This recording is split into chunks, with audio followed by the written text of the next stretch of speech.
Part 16 43వ పాఠం లక్ష్మణ్జు GK కృష్ణమూర్తులను కలుసుకోవడం. New Delhi railway స్టేషన్లో రైలు దిగిన నాకు పహాడ్ గంజ్ ప్రాంతంలో ఉన్న చిన్న వసతి గృహంలో ఒక గది దొరికింది. త్వరగా స్నానం చేసి ఇంగ్లీషు వారపత్రిక ఆర్గనైజర్ ఆఫీస్కి ఆటో రిక్షాలో వెళ్ళాను.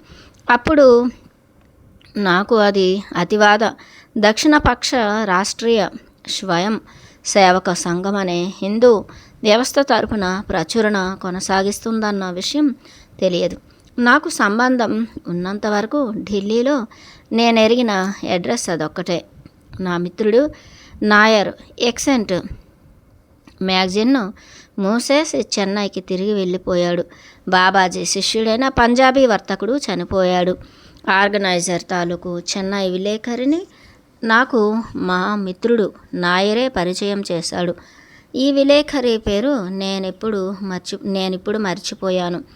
అతను నన్ను హిందూ ధర్మం తాలూకు అర్థాన్ని గురించి, నేను పుట్టుకతో హిందువుని కాకపోయినా ఎందుకని హిందువుగా నేను చెప్పుకోవడానికి గర్విస్తున్నానో దానికి కారణం నేను గొప్పది పురాతనమైనది అయిన హిందుస్థాన్కు చెందినవాడిని కావడం.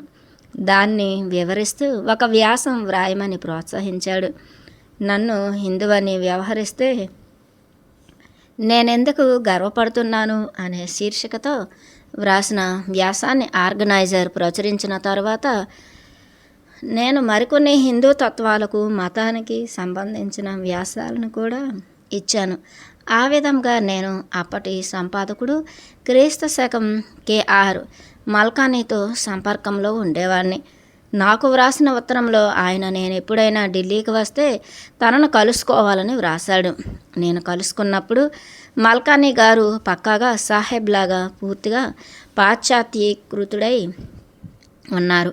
ఆయన ఆర్ఎస్ఎస్తో కూర్చి చెప్పే ముస్లిం అంటే ద్వేషము, క్రిస్టియన్ అంటే వ్యతిరేకత అనే లక్షణాలను పూర్తిగా వేరుగా కనిపించారు. అయితే ఆయనే కాకుండా నానాజీ దేశ్ముఖ్ లాంటి మరికొన్ని మినహాయింపులు ఉన్నాయనుకోండి. ఆర్ఎస్ఎస్లో బహుకాలం నుంచి ఉన్న ఆయన పూర్తిగా లోపలి దాకా నిష్పక్షపాతి. మల్కానీజీ తనకుగా తాను నన్ను ఈ నానాజీ దేశ్ముఖ్ దగ్గరికి తీసుకువెళ్ళి పరిచయం చేశారు. అలాగే యువకుడైన తన ఉపసంపాదకుడు బాలశంకర్ని కూడా నాకు పరిచయం చేశాడు. బాలశంకర్ నాలాగే కేరళీయుడు. బాలశంకర్ ఢిల్లీలో నాకు వసతిని చూసి పెట్టాడు. వాళ్ళ వంట వాళ్ళు వండుకునే యువ కేరళీయ ఆర్ఎస్ఎస్ గణ సమూహంతో నేను విడిదిని పంచుకోవాలి. ఇక్కడే ఆర్ఎస్ఎస్ సిద్ధాంతాలు, దాని అంతర్గత క్రియాకలాపాలు మొట్టమొదటిసారిగా బట్టబయలై నాకు అగుపడ్డాయి. వాళ్ళు భవ్యమైన నెట్వర్క్ని పెంపొందించుకున్నారు. మనం అసంభవం అనుకునే ప్రదేశాల్లో కూడా ఆర్ఎస్ఎస్ మనుష్యులు అగుపిస్తారు. మాట వరుసకు ఢిల్లీలో నాతో పాటు ఉన్న ఆర్ఎస్ఎస్ యువకుల్లో ఒకడు తరువాతి కాలంలో ప్రధానమంత్రి పివి నరసింహారావు గృహ కార్యాలయ సిబ్బందిలో ఒకడుగా ఉండేవాడు. అతను పివి నరసింహారావు గారు భగవద్గీత మీద నా క్యాసెట్ను వింటుండగా తాను చూశానని నాకు రాశాడు. అలాగే ప్రచార సాధనాల్లో, న్యాయ వ్యవస్థల్లోనూ, సైన్యంలోనూ, ఉద్యోగాల్లోనూ అన్ని చోట్ల ఆర్ఎస్ఎస్ మనుషులు లేకపోతే వారి సానుభూతి పరులు ఉన్నారు. వారి సిద్ధాంతాల గురించి ఏమి చెప్పుకున్నా సరే కానీ వారందరూ మంచి పనిమంతులుగాను, పూర్తి క్రమశిక్షణాయుతులుగాను నాకు కనిపించారు. నానాజీ దేశ్ముఖ్ నన్ను చూసిన వెంటనే నా మీద ప్రేమాతిశయాన్ని కనబరిచారు. నా వ్రాతల నమూనాలు చూసిన తర్వాత నన్ను ఆ తర్వాతి సోమవారం దీన్ దయాల్ రీసెర్చ్ ఇన్స్టిట్యూట్ సంచాలకుడు శ్రీ దేవేంద్ర స్వరూప్ అగర్వాల్కు నేను దానిలో చేరుతున్నట్టుగా నివేదించమన్నారు. ఆయన డిఆర్ఐ తాలూకు త్రైమాసిక పరిశోధన విషయ పత్రిక మంథన్ మధించడం చిలకడంకు సంపాదకుడు కూడాను. స్వయంగా నానాజీయే ఆ డిఆర్ఐని స్థాపించినవాడు, అధ్యక్షుడును. డిఏవి కాలేజీలో చరిత్ర విషయానికి ప్రాచార్యుడిగా ఉన్న అగర్వాల్ గారు నన్ను ఇంటర్వ్యూ చేసి మదన్ మంథన్ ఇంగ్లీషు పాఠాంతరాన్ని పరిష్కరించడంలో తనకు సహాయకుడిగా నన్ను నియోగించారు. నా ఆఫీసు డిఆర్ఐ హైటెక్ ప్రధాన కార్యాలయంలో ఆయన ఆఫీసు పక్కనే ఉండేది. నేను హిందీ పాఠాంతరాన్ని సంకలనం చేయడంలో సాయపడే బాగా పెద్దవాడైన చంద్రకాంత్ భరద్వాజ్ గారి గదిలో ఆయనతో పాటే ఉండేవాడిని. ఆయన తరచుగా ఆఫీస్కు వచ్చేవారు కాదు. కాబట్టి సామాన్యంగా ఆ గది మొత్తం నాకే ఉండేది. బాగా ఎక్కువగా పుస్తకాలున్న గ్రంథాలయము, ఎప్పుడు అడిగితే అప్పుడు టీని సరఫరా చేయడము, అదనపు ఆకర్షణలు, చదవడం, ఆలోచించడం, రాయడం అనే వాటికి అంకితమై యువ మనస్సుకి అది చాలా ఆదర్శప్రాయంగా ఉండేది. 4వ అంతస్తులో ఉన్న నానాజీ గారి ఇంట్లోనే నేను, దేవేంద్రజీ మధ్యాహ్న భోజనం చేసేవాళ్ళం. ఆయన నానాజీ గారు ఊళ్ళో ఉంటే మాతో పాటే భోజనం చేసేవారు. ఆ భోజన సమయ సంవాదాలు చాలా మంచి భోగట్టాలు తెలియజేసేవిగా ఉండేవి. నానాజీ దేశ్ముఖ్ చిరకాలానుభవం ఉన్న ఆర్ఎస్ఎస్ ప్రముఖుడు. ఆయన చాలా ఏళ్ళు పార్లమెంటు సభ్యునిగా ఉండేవారు. ఆర్ఎస్ఎస్కి రాజకీయ సంఘటనమైన జనసంఘ్ పార్టీ నుంచి ఎన్నికైనవారు. అప్పటి ప్రధానమంత్రి ఇందిరాగాంధీ ఘోషించిన నిరంకుశ ఆత్యాయిక స్థితి తాలూకు అధికార శాసనానికి విరుద్ధంగా ఉత్యుక్తమైన విప్లవోద్యమం ముగ్గులోకి వయసు మళ్ళిన సోషలిస్టు అయిన జయప్రకాష్ నారాయణ్ను లాగడానికి ఆ నానాజీ గారే బాధ్యులు. ఇది ఇందిరాగాంధీ ప్రభుత్వాన్ని కూలదోయడంలోని పర్యవసించింది. సాధారణ ఎన్నికలు ఘోషితమయ్యాయి. వాటిలో జనతా పార్టీ అధికారానికి వచ్చింది. పార్టీకి నానాజీ ప్రధాన కార్యదర్శిగా ఉండేవారు. మితవాదులు, సోషలిస్టులు కలిసిన అపూర్వ సమ్మేళనం ఆ పార్టీ. నూతన ప్రయోగంగా ప్రారంభమైన ఆ జనతా పరిపాలన అంతఃకలహాల కారణంగాను, కొంతమంది అధికార దాహం వల్ల 2-3 ఏళ్ళు మాత్రమే ఉండి పడిపోయింది. నానాజీ పార్టీకి రాజీనామా ఇచ్చి రాజకీయాల నుంచి రిటైర్ అయిపోయారు. ఆయన సాంఘిక సేవ వైపుకు మళ్ళారు. ఆ క్షేత్రంలో ఆయన మహా గొప్ప పనులు చేశారు. సామాన్యపు ఆషామాషి రాజకీయవాదుల కన్నా ఆయన చాలా వేరుగా ఉండేవారు.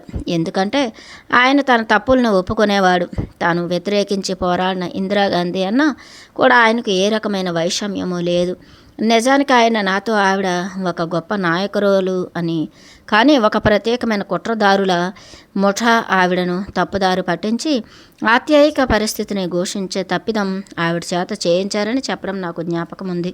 నానాజీతో పని చేస్తున్నప్పుడు అప్పుడప్పుడు ఆయనతో కలిసి ప్రయాణం చేసేటప్పుడు నేను పలు పార్శ్వాలను కనపరిచే పలు అంతస్తుల్లో ఉండే రకరకాల రాజకీయ, సామాజిక, సాంస్కృతిక సిద్ధాంతాలను, పనిమంతుల్ని, నేతలను కలుసుకోవడం జరిగింది. దానితో నాకు ఇంతవరకు తెలియని దేశ వ్యవహారాలను చూసే పాలనా వ్యవస్థ గురించి నా మనస్సుకు అవగతం కావడం ప్రారంభించింది. అప్పటి ఆర్ఎస్ఎస్ ముఖ్యుడు బాలాసాహెబ్ దేవరస్, తరువాత అధిపతి అయిన సుదర్శన్ గారు మొదలైన ఆర్ఎస్ఎస్ నేతల నుంచి మొదలుపెట్టి సోషలిస్టు నాయకుడైన జార్జ్ ఫెర్నాండెజ్ మొదలైన వాళ్ళ వరకు అందరూ నానాజీ స్నేహితులు, సహచరులను. వాళ్ళందరితో నేను ప్రతిస్పందించగలిగాను. 1 ఏడాది లోపునే నేను మంథన్ అనే ఇంగ్లీషు పాఠాంతరానికి సంయుక్త సంపాదకుడినయ్యాను. పుస్తకాలను సమీక్షిస్తూను, మంథన్ కోసం కొన్ని ఇతివృత్తాలను సంగ్రహించేటప్పుడును నేను మత రాజకీయాల గురించి బోలెడంత తెలుసుకున్నాను. తీరిక వేళల్లో ఢిల్లీ నిండా ఉన్న పురాతన స్మృతి నిర్మాణాలను చూస్తూను, చారిత్రక ప్రాముఖ్యత ఉన్న ఆగ్రా, ఫతేపూర్ సిక్రీ మొదలైన ప్రదేశాలకు వెళ్తూను సమయం గడిపేవాడిని. ఢిల్లీకి దగ్గరలోని హరిద్వార్, ఋషికేశ్, మధుర, బృందావనం కూడా సందర్శించాను. బాబాజీకి ఇష్టమైన విడుదలన్నింటినీ సందర్శించినా కూడా హరిద్వార్లో కానీ ఋషికేశ్లో కానీ బాబాజీని పట్టుకోలేకపోయాను. అయితే అది నన్ను ఎక్కువగా ప్రభావితం చేయలేదు. నా మానాన నేనున్నాను. ఆయన మీద ఆధారపడకుండా నా కాళ్ళ మీద నేను నిల్చోగలుగుతున్నాను. ఇదే బాబాజీ ఉద్దేశం కూడా. నన్నీ విధంగా స్వతంత్రుడిగా తీర్చిదిద్దినందుకు, నాకు ధ్యానం చేయడాన్ని కానుకగా ప్రదానం చేసినందుకు నేను ఆయనకు ఎప్పటికీ కృతజ్ఞుణ్ణే. నిరాటంకంగా కళ్ళు తెరిచి మూచి కూడా నేను అంత సమయము ధ్యానం చేస్తూనే ఉంటున్నాను. అయితే కేంద్రం మీద ప్రత్యేక ధ్యాస ఉంచుతూ ప్రతిరోజు తెల్లవారుజామున ధ్యానానికి కూర్చోవడం అనే నియమాన్ని కూడా ఖండితంగా పాటిస్తున్నాను. నాలో ఏమైనా అసాధారణ సామర్థ్యాలు ప్రకటమైనప్పటికీ వాటిని సామాన్య జనానికాన్ని నుంచి గుప్తంగా ఉంచుకోగలిగాను. జీవితం గొప్పది. నేను జీవిక కోసం పనిచేస్తున్నాను. దానితో పాటే అంతస్తులో ఆనందమయ ఆధ్యాత్మిక స్థితిని అనుభవిస్తూ ఉన్నాను. కొంతకాలం తర్వాత ఒక పరిశోధన పత్రిక తాలూకు పరిమితి పరిధిలోనే పనిచేయడం అనేది ఊపిరాడనివ్వనట్టు అనిపించింది. ఇక ప్రస్తుతం జరిగే విషయాలను నివేదించే పత్రికా రచనలో ప్రయత్నం చేద్దామనిపించింది. భారత అంతర్జాతీయ కేంద్రంలో మత సామరస్యం మీద జరిగిన సభలో జనానికి ఇష్టమైన శైలిలో ప్రచురితమయ్యే చిన్న సైజు వారపత్రిక వీక్లీ ట్యాబ్లాయిడ్ న్యూ వేవ్ సంపాదకుడు గణేష్ శుక్లా అనే అతన్ని కలుసుకున్నాను. నేనే జనాదరణను పొందిన ఆ చిన్న పత్రికను చదివాను. కొద్దిగా అతివాదం వైపుకు మొగ్గు చూపినా దానిలోని విషయము, శైలి రెండూ నాకు నచ్చాయి. న్యూ వేవ్ కోసం నేను పని చేయదలుచుకున్నానని నా కోరికను వెలిబుచ్చినప్పుడు శుక్లా గారు తక్షణమే ఒప్పుకున్నారు. మర్నాడే నేను మంథన్లో రాజీనామా ఇచ్చి న్యూ వేవ్లో చేరాను. మా సంపాదకుడు అసంతృప్తి చెందాడు. కానీ నానాజీ నేను మార్పు ఎందుకు కావాలనుకుంటున్నాను అర్థం చేసుకున్నారు. న్యూ వేవ్కి విలేకరిగా పనిచేస్తున్నప్పుడు నా ఆధ్యాత్మిక జీవితానికి సూటిగా సంబంధించిన 2 ముఖ్య సంఘటనలు జరిగాయి. ఒకటి, నేను కాశ్మీర్కు వెళ్ళి కాశ్మీర్ శైవ మహాబోధకుడైన స్వామి లక్ష్మణ్ జూను కలుసుకోవడం. రెండోది, ఢిల్లీలోని కాన్స్టిట్యూషన్ క్లబ్ దగ్గర జిడ్డు కృష్ణమూర్తి గారితో జరిగిన చిరు సమావేశం. కాశ్మీర్ అద్భుత సౌందర్యానికి కాణాచి అయిన భూమే కాదు, పురాతన కాలం నుంచి అది ఆర్యుల నాగరికతకు ఆలవాలంగా కూడా ప్రసిద్ధికెక్కింది. గొప్ప గణితజ్ఞుడైన పైథాగరస్ కూడా తనకున్న గణిత ఆధ్యాత్మిక జ్ఞానాలకు తాను బ్రాహ్మణ్స్ ఆఫ్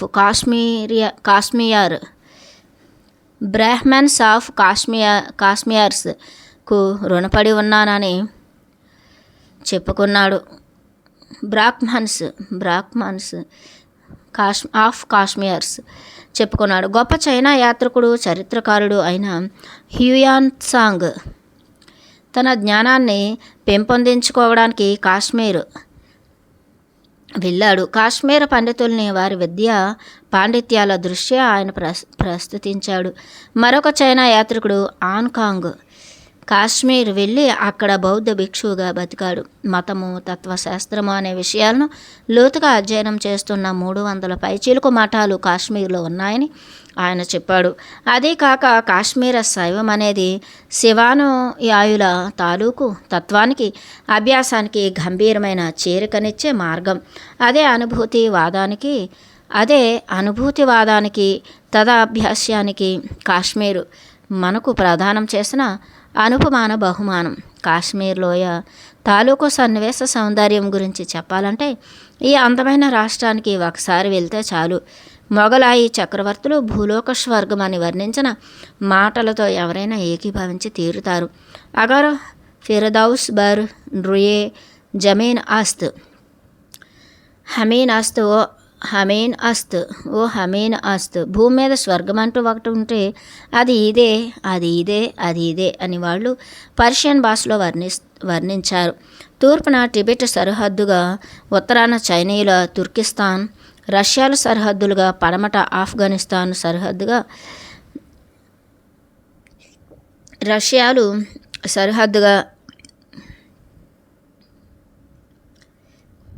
పడమట ఆఫ్ఘనిస్తాన్ సరిహద్దుగా ఉన్న దీని జీవన సంస్కృతులు వివిధ ప్రభావాల మేలు కలయిక. పాహ్, హమదాని లాంటి గొప్ప సూఫీలు ఈ సమ్మిళిత సంస్కృతికి దోహదం చేశారు. సాటిలేని ఉపనిషత్తులకు ప్రప్రథమ తర్జుమా పర్షియన్లోకి జరిగిందని చాలా తక్కువ మందికి తెలుసును.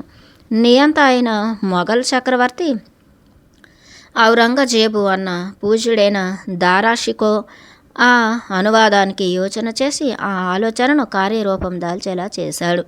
కాశ్మీరు సూఫీల బోధనలను లోతుగా అధ్యయనం చేస్తూ అతను శ్రీనగర్లో ఉన్నప్పుడు ఈ పనిని నెరవేర్చాడు. కాశ్మీరును సందర్శించడంలో నా ప్రత్యేకమైన ఉద్దేశం మహాయోగి అయిన శ్రీ లక్ష్మణ్ జూని కలుసుకోవడానికి ప్రయత్నం చేయడము, బాబాజీ చెప్పిన అనంతనాగ్ దగ్గరి భాంజోలో ఉన్న 5వ 6వ శతాబ్దాల నాటి దేవాలయాలను సందర్శించడమును, మత సంబంధమైన ఉच्चతర రహస్యాల్లోకి గుప్తంగా దీక్షలనివ్వడానికి ఈ పిరమిడ్ దేవాలయాలకు చెందిన హైరోఫాంట్స్ కూడా ఈ గుహ్య అభ్యాసాల్లో దీక్షను స్వీకరించడానికి అంత దూరం నుంచి వచ్చేవాళ్ళు. ఇతిహాసం ప్రకారం జీసస్ క్రీస్తు కూడా కాశ్మీర్లో కొంత సమయం గడిపాడు. ఆ గుహలను సందర్శించిన తర్వాత నేను ప్రసిద్ధ హజ్రత్ బాల్లో సహా చాలా సూఫీ ప్రార్థనా స్థలాలకు వెళ్ళాను. శ్రీ శంకరులు ప్రతిష్ఠించిన లింగం ఇప్పటికీ ఉన్న శ్రీ ఆదిశంకరాచార్యుల కొండలపైకి ఎక్కాను. అన్నింటికన్నా మకుటాయమానమైన సంఘటన కాశ్మీర్ శైవంలో అతి కుశలుడైన శ్రీ లక్ష్మణ్ జూతో సమావేశం కావడమే. ఒక ఆదివారం మధ్యాహ్నం 3:30 ఆ ప్రాంతాల్లో నేను శ్రీ లక్ష్మణ్ జూ ఆశ్రమానికి చేరుకున్నాను. ఆయనను జనానీకం స్వామీజీ అని పిలిచేవారు. ఆ రోజు స్వామీజీ మహాజనాన్ని కలిసే రోజు అని నాకు చెప్పారు. బహువర్ణాలతో కూడి ఉన్న తోటగల ఆ అందమైన ఆశ్రమం ఆయన వ్యక్తిగత వసతి గృహం. మొఘల్ గార్డెన్స్ దగ్గరి కొండ ప్రాంతం మీద ఉన్న అది దాల్ సరస్సుకు అభిముఖంగా ఉంది. దాన్ని నిషాద్ బాగ్ అని అంటారు. ఆ సన్నివేశం మనోజ్ఞంగా ఉంది. పిన్నా పెద్ద అన్ని రకాల వాళ్ళతోనూ ఆ ప్రదేశం నిండి ఉంది. నేను ఆ మందిలో కలిసి స్వామీజీ కోసం నిరీక్షిస్తూ నిలుచున్నాను. ఆయన కాశ్మీర్ శైవం విషయంలో మహోత్కృష్టమైన సజీవ ప్రమాణమని బాబాజీ నాకు చెప్పారు. అది కూడా వట్టి సిద్ధాంతంలో మాత్రమే కాదు, ఆయన ఆ విషయంలో సంపూర్ణ ప్రవీణుడు. కొంతసేపు కాగానే జనసమూహం అకస్మాత్తుగా వదలడం మానేశారు. నేను ముఖం పైకెత్తి చూడగానే సన్నని దాదాపు 6 అడుగుల పొడుగరి నున్నగా గెడ్డం గీయించుకున్న ముఖంతో బాగా చూడముచ్చటగా ఉన్న ఒక ఆయన కత్తిరించిన నెరసిన జుట్టుతో కాశ్మీర్ ఫెరాన్ గురించి మొగసాల నుంచి క్రిందికి దిగుతున్నారు. ఆయన చూస్తే అందాజాగా 70 ఏళ్ళ వరకు ఉండవచ్చని అనిపిస్తుంది. అయితే ఆయన నడకలో చాలా పడుచుతనపు చురుకుతనం కనిపిస్తుంది. ఆయన ప్రవర్తన విధానాన్ని చూస్తే కులీనత్వము వైభవము ఉట్టిపడుతున్నాయనిపిస్తుంది. ఆ జన సమ్మర్దంలో నేను నిశ్శబ్దంగానే నిలుచుని ఆ మహానుభావుడికి వంగి నమస్కరించాను. ఆయనతో వ్యక్తిగతంగా మాట్లాడడానికి అవకాశం ఏమైనా దొరకగలదా నాకు అని వితర్కించుకున్నాను. అక్కడ చేరిన కొంతమందితో వినోదకరంగా కొన్ని మాటలు మాట్లాడి వాళ్ళను దీవించిన తర్వాత ఆయన నేరుగా నేను నిలుచున్న చోటుకు వచ్చి దరహాసంతో వెలిగిపోయే ముఖంతో నా చేయి పట్టుకోవడం నాకు చాలా ఆశ్చర్యాన్ని కలిగించింది. నా కళ్ళల్లోకి తొంగి చూస్తూ దేనికోసమో వెతుకుతున్నట్టు అనిపించారు. ఆ ఆనందమయమైన జలధరింపు నా ఒంటి నిండా పాకినట్టయి నేను కంపించుకుపోయాను. నా చేతిని ఇంకా పట్టుకుని ఆయన నడు మనం వెళ్దాం అని నన్ను ధ్యానమందిరం అనే కట్టడం దగ్గరకు తీసుకువెళ్తుంటే ఆశ్చర్యపోవడం అప్పుడక్కడ గుమిగూడిన వారందరి వంతు అయిందనిపించింది. లోపలికి వెళ్ళగానే ఆయన ఒక కాశ్మీరు రగ్గు మీద కూర్చుని దాపునే వేసి ఉన్న మరో రగ్గు మీద నన్ను ఆయనకు ఎదురుగా కూర్చోమని సైగ చేశారు. ఆయన ముందుకు నా వైపుకు వంగి నా చేతిని పట్టుకుని ఇంకా దగ్గరగా కూర్చో నాయన, నేను నీ కోసం ఎదురు చూస్తున్నాను, నన్ను నమ్మవా? ఉండు, సంశయాల దాసరాజా అని అన్నారు. ఆయన ఫెరాన్లోంచి నల్లగా ఉన్న ఒక వస్తువును తీసి నా కళ్ళ ఎదురుగా పెట్టి, దీన్ని చూసావా, దీన్ని నువ్వు గుర్తించావా అని అడిగారు. నేను నిర్ఘాంతపోయాను. బాబాజీ ఆయన మెడలో ధరించే రుద్రాక్షల్లాగా పెద్దగా దాదాపుగా నల్లగా కనిపించింది అది నాకు 20 ఏళ్ళున్నప్పుడు నాకు 20 ఏళ్ళు ఉన్నప్పుడు బాబా మహేశ్వరనాథ్ ఇది ఇచ్చారు. ఆ విషయం నీకు ఇప్పుడు నేను చెప్పాను కనుక నీకు తప్ప ఇంకెవ్వరికీ తెలియదు. 1 ఏడాది తర్వాత నేను అభినవగుప్తుల వ్యాఖ్యానంతో భగవద్గీతను ప్రచురింపజేశాను. నేను ఆ పని చేయాలని బాబా కోరిక.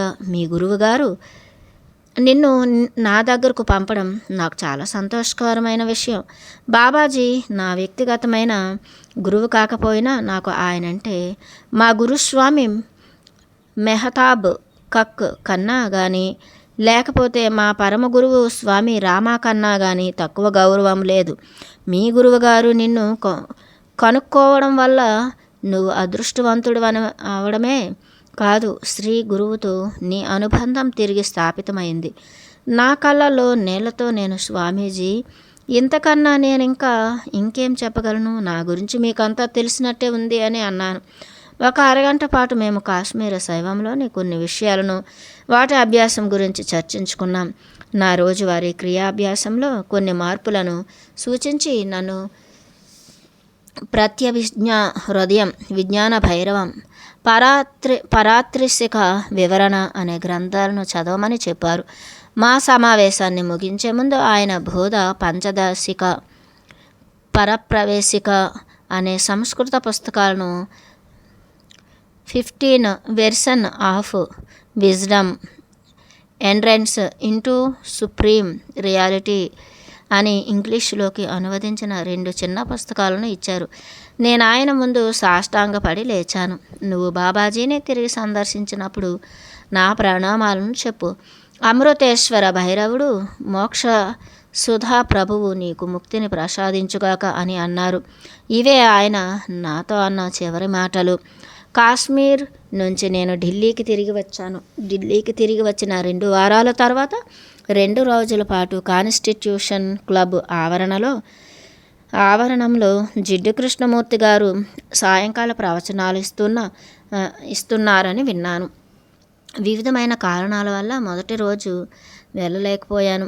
ఆఖరి రోజున ప్రవచనం ప్రారంభం కావడానికి కొన్ని నిమిషాలు ముందరే చేరుకున్నాను. శ్రోతలందరూ నిజంగానే సంఘంలోని ఉన్నత వర్గం వారే, శ్రేష్ఠ వర్గం వారే. అక్కడ సంపన్న వ్యాపారులు, పారిశ్రామికవేత్తలు, వివిధ రాజకీయ పార్టీలకు చెందిన రాజకీయవేత్తలు, బుద్ధజీవులు, శాస్త్రజ్ఞులు, ప్రసార మాధ్యమ వర్గీయులు ఉన్నారు. పాత్రికేయుడిగా నేను వక్తను స్పష్టంగా చూడగలిగే మంచి సీటుని సంపాదించగలిగాను. సభికులు నిశ్శబ్దంగా ఆయన కోసం నిరీక్షిస్తూ కూర్చున్నారు. సరిగ్గా 6 కాగానే టంచనుగా ఆయన లోపలికి వచ్చారు. మచ్చలేని లేత లేడివన్నె సిల్క్ కుర్తా, తెల్ల పైజామాలు వేసుకొని వచ్చి వేదిక మీద బాసిన పట్టు వేసుకొని కూర్చున్నారు. ఆయన నెరసిన జుట్టు, మచ్చటైన ముఖము, వీటిలో ఆయన ఆధునిక బుద్ధుడిలాగా కనిపించాడు. చేతులు జోడించి అభివాదం చేసి మాట్లాడటం మొదలుపెట్టారు. పరిచయాలు లేవు, జ్యోతి ప్రజ్వలనాలు లేవు, ఏ ప్రదర్శన లేదు. సూటిగా తాను చెప్పదలుచుకున్న విషయానికి వెళ్ళిపోయారు. చాలా సంవత్సరాల క్రితమే అయినా ఆయన ప్రారంభ వాక్కులు నాకు స్పష్టంగా గుర్తున్నాయి. ఏదో ఒక నమ్మకం కోసం కానీ, ఏదో ఒక ఆదర్శం కోసం కానీ, లేకపోతే ఏదో ఒక వ్యవస్థ కోసం కానీ ఏ రకమైన ప్రచారము మేము చేయట్లేదని నేను స్పష్టంగా చెప్పదలుచుకున్నాను. మీరు నేను కలిసి లోకంలో ఏం జరుగుతుందో అన్న విషయాన్ని పరిశీలిస్తున్నాం. హింస, దౌర్జన్యాల స్వరూపాంగాలను విచ్ఛేదించి వాటి తత్వాన్ని వివేచించిన ఆయన వాటిని బహిర్గతం చేసి చూపిస్తూ ఉంటే 1 గంట సేపు అంతా నిశ్శబ్దమే అక్కడ. ఏ విధంగా శతాబ్దాల కొద్దీ మతం కూడా హింసను ప్రోత్సహించి ఆజయం పోసిందో కూడా విప్పి చెప్పారు. మానవులందరూ వారి అంతరాల్లో లోతుగా ఎంత హింసాపూరితులై ఉంటారో గుర్తించమని ఆయన అందరినీ ప్రేరేపించారు. చేతులు జోడించి ప్రార్థిస్తూ ఈ దౌర్జన్యం ఎంత లెక్కలేని హానిని చేకూర్చిందో వారిని వారే చూడమని నివేదించారు. అన్ని రకాల హింసల్ని రోజువారీ జీవితంలో జాగరూకతతో వదిలిపెట్టమని మనవి చేశారు. అది ఏ సిద్ధాంతాన్నో తత్వాన్నో విపులీకరించడం కాదు. అది అవచేతనంలోకి, అచేతనంలోకి చేసే ఒక ప్రయాణం. అద్వితీయంగా తనను తాను పరిశోధించుకోవడం, తనను తాను కనుక్కోవడం. ఆ ప్రవచనంలో శ్రోతలంతా నిమగ్నులైపోయారంటే కృష్ణమూర్తి గారు మాట్లాడడం మానిన తర్వాత కొన్ని నిమిషాల దాకా ఎవరూ కదలలేదు. తర్వాత చేతులు మళ్ళీ జోడించి నమస్తే చెప్పి ఆయన వేదిక నుంచి లేచి వెళ్ళిపోయారు. అప్పుడు నాకు ఏదో బాగా వ్యక్తిగతమైన సన్నిహితమైనది జరిగింది. వెళ్ళిపోతూ ఆయన తటాలున ఆగి వెనక్కు తిరిగి కొన్ని క్షణాలు నా కళ్ళలోకి సూటిగా చూశారు. తర్వాత ఆయన తిరిగి వెళ్ళిపోయారు. నా శరీర వ్యవస్థలోకి ఒక శక్తి స్పష్టంగా ప్రవేశిస్తున్నట్టని అనిపించింది. నేను బస్సునెక్కి నా గదికి తిరిగి వచ్చిన తర్వాత కూడా ఆ వింత శక్తి ప్రభావం ఉండనే ఉంది. ఏదో ఒక సుసూక్ష్మ ఆనందాసవాన్ని నేను తాకినట్టు నాకు అనిపించింది. అది నేను వివరించలేను. నేను నా గదిలోకి ప్రవేశించగానే మేడ మీద ఉండే నా మిత్రుడు షెరిడాన్ నన్ను తాగేవా ఏమన్నా అని అడిగినట్లు నాకు జ్ఞాపకం. ఆ షెరిడాన్ తర్వాత రాష్ట్రపతి అబ్దుల్ కలాంకు వ్యక్తిగత కార్యదర్శి అయ్యాడు. నిలకడలేని తప్పటడుగులు వేస్తూ నడిచాను. ఆ నిశానుభూతి రాత్రంతా ఉంది. నేను తెల్లారుతుండగా నిద్రపోయాను. ఆ మర్నాడే నేను గణేష్ శుక్లా గారికి నా రాజీనామా పత్రమిచ్చి న్యూ వేవ్ను వదిలేశాను. ఆ తర్వాత రోజు నేను బెనారస్ వెళ్ళడానికి రైలు ఎక్కాను. బెనారస్లో జోనా అఖాడాలో ఉండడానికి అనుమతిని పొందాను. దగ్గరలోనే రాజ్ఘాట్లో కృష్ణమూర్తి సెంటర్ ఉంది, కానీ నాకు అక్కడికి వెళ్దామన్న స్ఫురణ కలగలేదు. దానికి బదులు ఒక పూర్తి ఏడాది పాటు అనేక ఘాట్ల మీదుగా నడుస్తూ అప్పుడప్పుడు కాశీ విశ్వనాథుడి గుడిని దర్శిస్తూ గడిపాను. ఏ అపేక్ష లేని, ఏ వడంబడికలు లేని పూర్ణ స్వేచ్ఛలో నేను లీలగా ఉల్లాసంగా తుల్లుతున్నాను.